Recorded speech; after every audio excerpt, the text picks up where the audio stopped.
JM at Fiang kinakabahan para sa eviction night.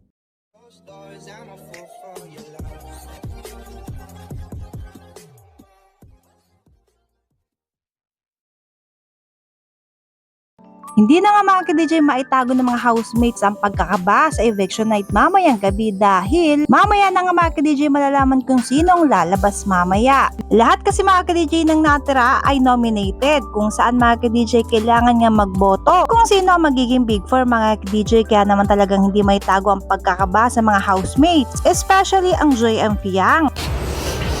Taki mo! Mas lamang yung deodorant kaysa sa perfume. O, hindi lamang deodorant ko, ha? Ay, nagpabango ako kapal ang mukha mo. Shut your big ass mouth. Gosh, mouth. May ka na naman bang eh. Vocabulary ko. Nakakapakiano. Hindi Ano lang yung bakit? ko. Si Kaya. Kaya kung gigugma. Hindi ko. Possible. Makabalik. Saya, magmula ng kita ko.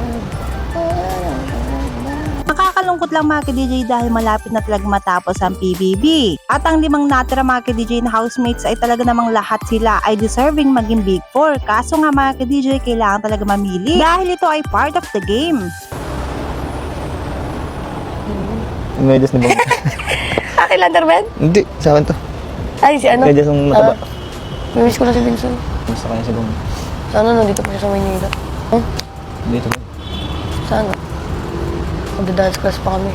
Road to Big Four na nga mga ka-DJ ang JM Fiang. Kaya naman kung gusto mo silang mapabilang talaga mga ka-DJ sa Big Four, ay huwag nyo silang kalimutang iboto mga ka-DJ sa Maya kung saan pwede na ang unlimited votes. Bukod dyan mga ka-DJ, mayroon ding donation drive ang JM Fiang. At kung gusto mo silang mapabilang mga ka-DJ sa Big Four, ay narito ang kanilang donation drive. Kaya naman mga ka-DJ, ano pang inaantay nyo? Vote to save JM and Fiang.